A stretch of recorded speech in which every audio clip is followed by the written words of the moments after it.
اعوذ باللہ السمیع العلیم من الشیطان الرجیم بسم اللہ الرحمن الرحیم. حضور، legal conditions in accordance with Muhammad Allah by D F ملا پہ بات چل رہی تھی. ایک شخص کا دوسرے شخص کی طرف جائیداد منقولہ یا غیر منقولہ فوری اور بلا معاوضہ منتقل کرنا، گفٹ، ہبہ، اور اگر کسی جائز وارث کو کیا جا رہا ہے تو وہ تملیک ہے. ہبہ کے جواز کے لیے سب سے ضروری اور بنیادی شرط یہی ہے کہ ڈونر ہبہ کی بابت آفر کرے، اظہار کرے. جب تک واحد ڈونر ہبہ کی بابت آفر نہیں کرے گا تب تک ہبہ کا وجود میں آنا ممکن ہی نہیں ہے. اب آفر ایجاب یا اظہار یہی ہے کہ ڈونر اپنی ہبہ کرنے والی جائیداد کی ملکیت اور دیگر اختیارات سے دستبرداری کو ظاہر کر دے اور اپنا نقطہ نظر ہبہ کرنے کے لیے ڈونر کو ظاہر کر دے. اب ڈونر کے آفر کے بعد ہی باقی دیگر مراحل آتے ہیں. یعنی اگر بطور ایک سیول لا کے طالب علم کے ہم دیکھیں تو ہبہ کی جو اسپرٹ ہے، جو روح ہے، جو سب سے پہلے ہم نے ایک بطور انگریڈینٹ ایک سیول سوٹ میں ثابت کرنی ہے وہ آفر ہے. یعنی اگر ہم legal conditions of Hiba, gift یا تملیک کا انالیسس کر رہے ہیں تو میں سمجھتا ہوں کہ خاص طور پہ زبانی ہبہ کے مقدمات میں سب سے اہم چیز جو ہے وہ آفر کو ثابت کرنا ہے. اور یہ لیگل کنڈیشنز کی روح ہے جس کے بغیر جسم کا وجود نہیں ہے. اگر آفر ثابت نہیں نہ ہو سکتی تو پھر ہبے کا کوئی وجود ہی نہیں ہے. اس حوالے سے اگر ہم بیسکس میں جانا چاہیں صاحب تو 1972 SCMR پیج 50 یہ واضح کر دیتا ہے کہ ہبے کی لیگل کنڈیشنز کی جو اسپرٹ ہے وہ آفر کے اندر ہے. آفر پہ اگر بات آگے نہیں بڑھتی تو معاملہ تو صاحب وہیں پہ ٹھپ ہے. اس حوالے سے 2003 CLD پیج 646، 2004 YLR پیج 1034 ہمیں اس بات کی انٹرپریٹیشن دے دیتی ہے. اس کے بعد بات تھوڑی سی آگے لیے چلتے ہیں. ہبے کا دوسرا مرحلہ ایکسیپٹنس کا ہے کہ جب ڈونر ہبہ کرنے کے لیے ڈونی کی طرف آفر کرتا ہے تو ڈونی اس آفر کو ایکسیپٹنس میں کنورٹ کرتا ہے، اس ایجاب کا قبول کرتا ہے. اے اپنے مکان کا ہبہ بی کے لیے کرنا چاہتا ہے. اس کے لیے اے بی سے کہتا ہے کہ وہ اپنا مکان تمہارے نام پہ لگانا چاہتا ہوں، ہبہ کرنا چاہتا ہوں. دین یہ ہبہ اس وقت تک مکمل تصور نہیں ہوگا صاحب جب تک کہ اس کے اوپر ایکسیپٹنس ثابت نہ ہو جائے بی کی طرف سے. بات یہیں پہ ختم ہوتی ہے کہ آفر کو ثابت کرنا ہے تو ایکسیپٹنس کی طرف جانا ہے. جب تک آفر کے اوپر ایکسپٹنس کی سند ثبت نہ ہو جائے اس وقت تک ہبہ 0/0 ہے، اس کی لیگل ویلیو کوئی نہیں ہے۔ اب بات آ جاتی ہے نیچر آف ایکسپٹنس کی۔ اب ایکسپٹنس آپ کو پتہ ہے کہ بعض اوقات ہم امپلائڈلی کرتے ہیں، بعض اوقات ہم صریحاً کر دیتے ہیں۔ اب امپلائڈلی ایکسپٹنس یہ ہے کہ ڈونی اگر بالغ ہے تو وہ خود یا اپنے وکیل کے ذریعے سے ایکسپٹنس کرتا ہے، اور اگر ڈونی نابالغ ہے تو پھر اپنے ولی اور سرپرست کے ذریعے سے ایکسپٹنس کرتا ہے۔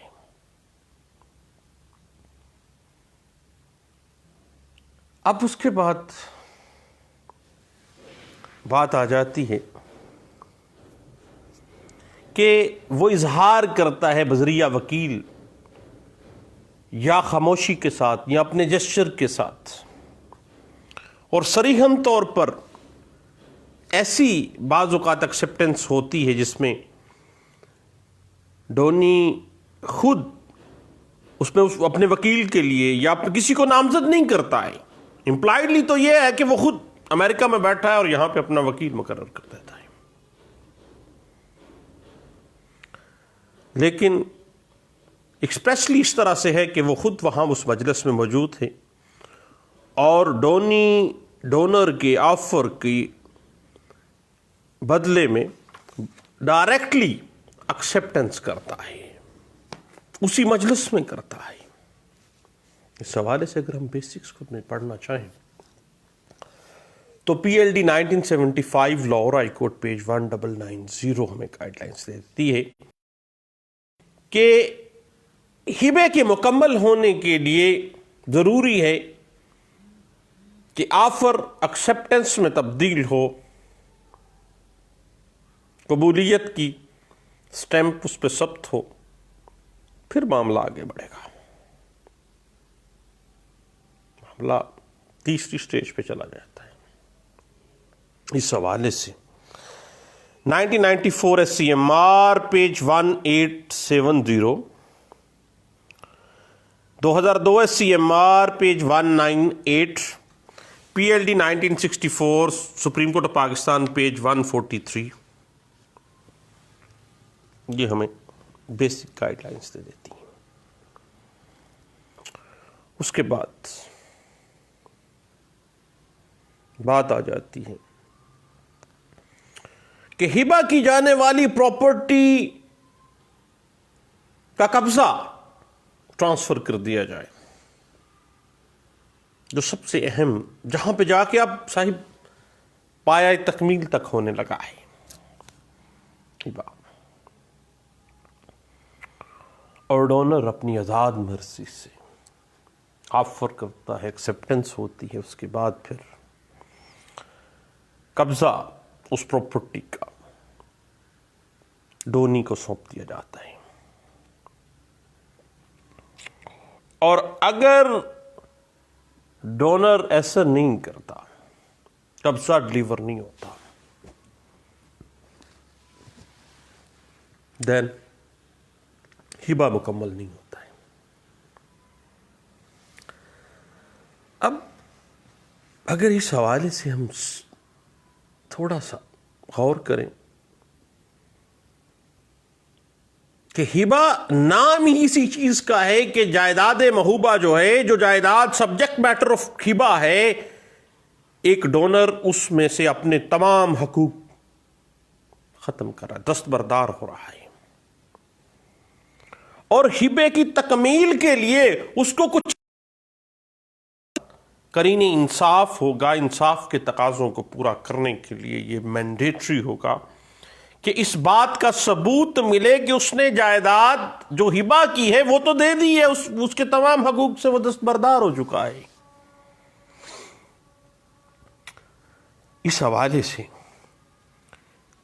قبضے کی نیچرز کو اگر ہم دیکھیں تو سب سے پہلے بات آ جاتی ہے صریح قبضے کی، ایکسپریسلی قبضہ، وضاحت کے ساتھ، صریحاً، یعنی قبضے کی وہ صورت جس میں ڈونر جائیداد کی ڈیلیوری ڈونی کو عملی طور پر کر دیتا ہے۔ مثلا علی اپنے مکان کا مالک ہے اور وہ اپنے مکان کا ہبہ محمود کو کرتا ہے۔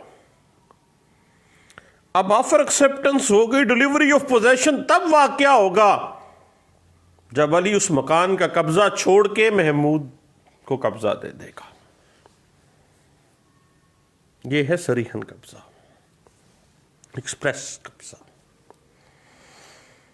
اس کے بعد امپلائڈلی قبضہ، کنسٹرکٹیو پوزیشن جس کو ہم کہتے ہیں، یعنی قبضے کی وہ صورت ہوتی ہے جس میں ڈونر کوئی ایسا قدم اٹھاتا ہے جو اس بات کو ظاہر کر دیتا ہے کہ قبضے کی حوالگی کر دی گئی ہے۔ مثلاً علی محمود کو صندوق، ایک باکس ہبہ کرتا ہے یا ایک مکان ہبہ کر دیتا ہے، لیکن مکان کی ڈیلیوری کرنے کے بجائے وہ مکان خالی کرنے کے بعد اس کی چابی اس کو پکڑا دے، تو یہ امپلائڈلی ڈیلیوری آف پوزیشن کر دی گئی ہے۔ یا جب اس نے ہبہ کیا تو اس میں اس نے اقرار کر لیا کہ میں نے فلاں وقت میں آفر کیا جو اس نے قبول کر لیا ڈونی نے، اور میں نے اس کو قبضہ دے دیا۔ اپنے ظاہر سے اس نے مان لیا کہ امپلائڈلی اس نے پوزیشن دے دیا ہے۔ اب اس حوالے سے، امپلائڈلی قبضے کے حوالے سے یا ایکسپریسلی قبضے کے حوالے سے، اگر ہم اس بات کی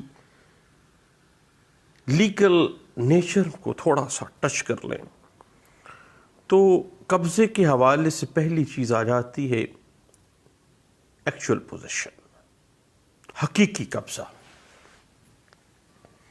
ایسا قبضہ جس میں ڈونر عملی طور پر، حقیقی طور پر ایسا کام کرتا ہے جس سے فوری طور پر قبضہ ڈونی کو منتقل ہو جاتا ہے۔ مکان خالی کیا، ہبہ کر دیا، ایکچوئل پوزیشن ڈیلیور کر دیا۔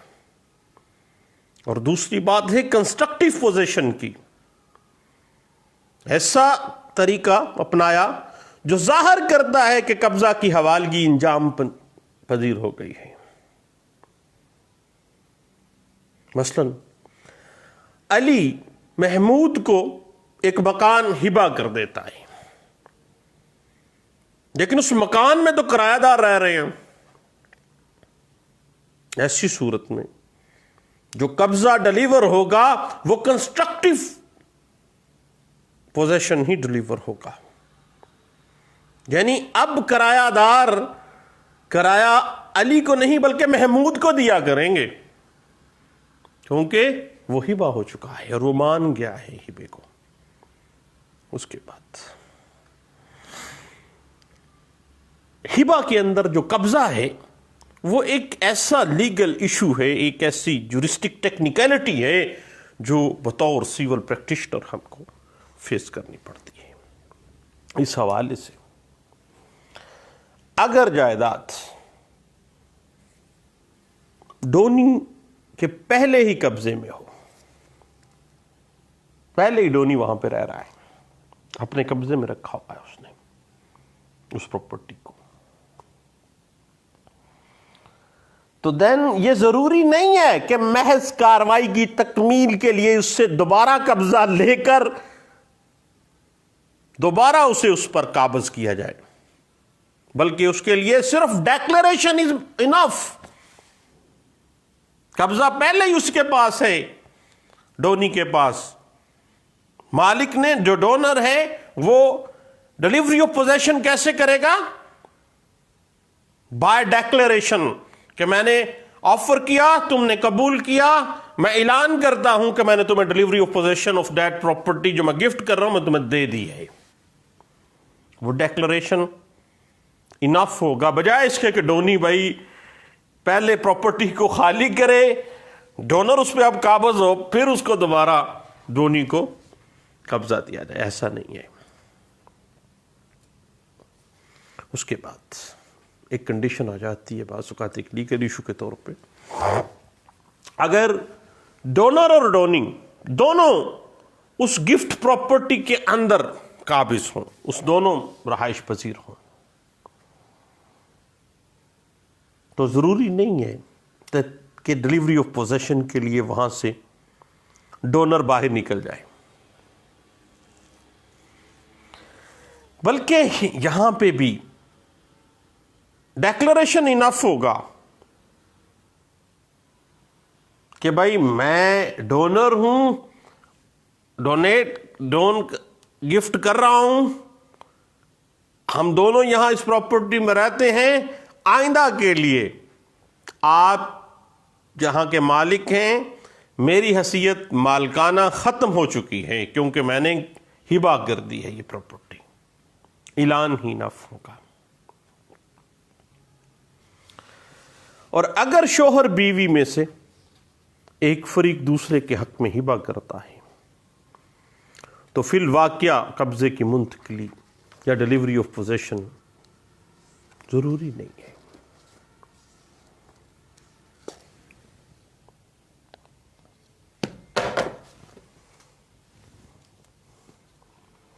سوری گر گیا. اس کے بعد اگر نابالغ لڑکی اپنے شوہر کے یہاں رہتی ہے اور شوہر اس کو پراپرٹی ہبہ کرتا ہے تو دین وہاں پہ نابالغ لڑکی کی طرف سے اس کے والد کا یا حتیٰ کہ جو شوہر ہے وہی ڈونر ہے. کوئی ضرورت نہیں ہے علیحدہ سے ڈلیوری آف پوزیشن کے لیے کسی اور معاملے کو کرنا چاہیے، بلکہ جب ہبہ کر دیا گیا تو اس کی طرف سے اس کے والد نے ایکسیپٹنس دے دی تو بھائی اس کے والد یا اس کے شوہر کا قبضہ ہی اس عورت لڑکی کا قبضہ تصور کیا جائے گا. اور اگر کوئی باپ اپنے نابالغ بچے یا ایک گارڈین اپنے وارڈ کے حق میں ہبہ کرے تو بھائی پھر ہبہ آفر ایکسیپٹنس انف ہے، کیونکہ قبضے کا سوال ہی پیدا نہیں ہوتا، کیونکہ نابالغ کی جائیداد پر بحثیت ولی یا بحثیت نیچرل گارڈین وہ خود تو قابض ہے، قبضے کی ڈلیوری کو ضروری نہیں ہے اس کے لیے. آپ صاحب گفٹ کی جانے والی جو پراپرٹی ہے اس کا ہبہ اس وقت مکمل ہو جاتا ہے جب ڈونر جو اس پر فی الحقیقت قابض ہے مکمل طور پر اپنے حقوق سے دستبردار ہو جاتا ہے اور ڈونی باقاعدہ طور پر اس پہ قابض ہو جاتا ہے، ڈلیوری آف پوزیشن ہو جاتی ہے. اس کے بعد شریعت اسلامیہ کے مطابق اگر ڈونر ہبہ سے متعلق ایجاب کرتا ہے، آفر کرتا ہے، جواب میں ڈونی ایکسیپٹنس کر لیتا ہے، ڈلیوری آف پوزیشن عمل میں آ جاتی ہے، پھر قبضہ مکمل ہو گیا، ہبہ مکمل ہو گیا، تینوں انگریڈینٹس پورے ہو گئے. اب شریعت محمدیہ کے اندر رجسٹریشن کی کوئی ضرورت نہیں ہے، سنیں، کوئی ضرورت نہیں ہے. اب رجسٹریشن کی ضرورت کے لیے آپ کو آنا پڑے گا ٹرانسفر آف پراپرٹی ایکٹ 1882 کی طرف.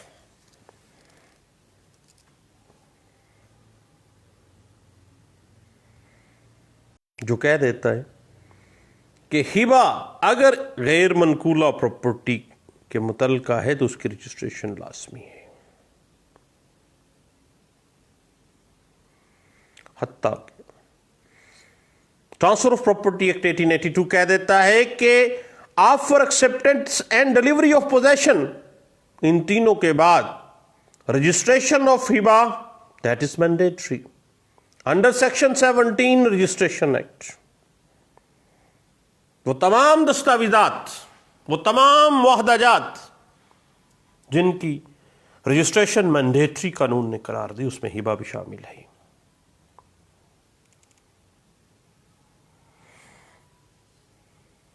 لیکن ایک بات ذہن میں رکھیے گا صاحب، offer acceptance and delivery of position اگر ثابت نہیں ہوتی اور رجسٹریشن ثابت ہو جاتی ہے تو پھر بھی ہبہ 0/0، کوئی ثابت کچھ بھی نہیں ہے.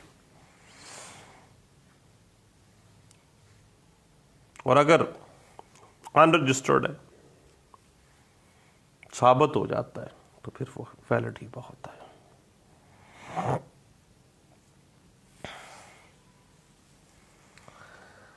اب اگر ہم ٹرانسفر آف پراپرٹی ایکٹ 1882 کے تحت رجسٹریشن آف ہبہ کی لیگل ویلیو کے حوالے سے، کچھ فائدے کے حوالے سے دیکھیں تو ڈلیوری آف پوزیشن ہمیشہ سے قبضہ کرنے والے کی موجودگی سے ظاہر ہوتی ہے، لیکن آفر اینڈ ایکسپٹنس قبول کرنے کے لیے رجسٹریشن ضروری امر کے طور پہ سامنے آ جاتی ہے. اور ٹرانسفر آف پراپرٹی ایکٹ 1882 کی اسپرٹ یہ ہے اس حوالے سے کہ آفر اینڈ ایکسپٹنس کے بعد ڈلیوری آف پوزیشن ثابت ہی اس وقت ہوتی ہے جب اس کو رجسٹریشن کی سند ملتی ہے. کیونکہ رجسٹریشن جب آپ نے کروا لی، اب بعض اوقات ایک ٹیکنیکلٹی کے طور پہ بات سامنے آ جاتی ہے کہ ہبے کے بیسک انگریڈینٹس میں سے کچھ انگریڈینٹ ثابت نہیں ہو پاتے لیکن ہبہ رجسٹرڈ ہوتا ہے. تو جب ہبہ رجسٹرڈ ہو گیا تو وہ ہبہ تو ویلڈ ہبہ ہے، جائز ہبہ ہے، اور رجسٹریشن عدالت میں بہترین ایویڈنس کے طور پہ ہبے کو ثابت کر دیتی ہے.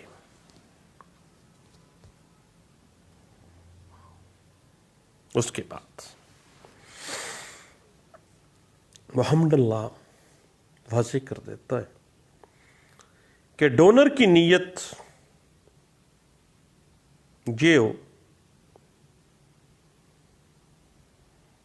کہ وہ ڈونی کو اپنی پراپرٹی ہبہ کرنا چاہتا ہے، اور ڈونی کی نیت اس کو ایکسپٹ کرنے کی ہو. اور اس کے بعد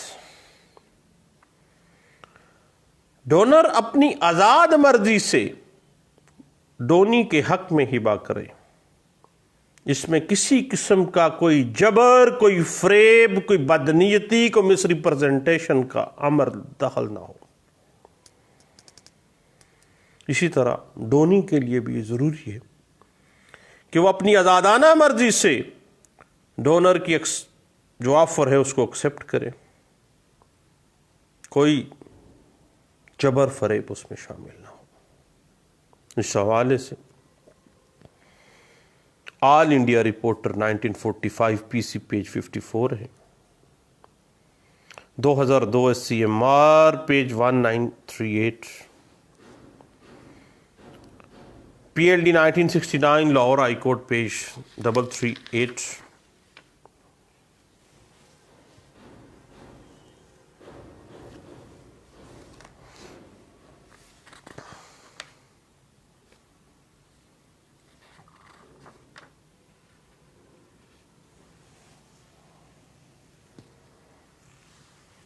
اور اسی طرح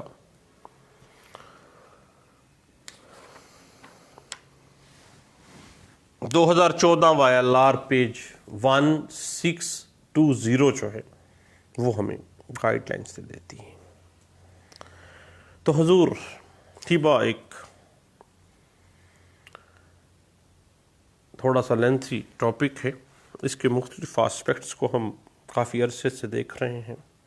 دوبارہ انشاءاللہ ملتے ہیں، دعاؤں میں یاد رکھیے گا. اللہ حافظ.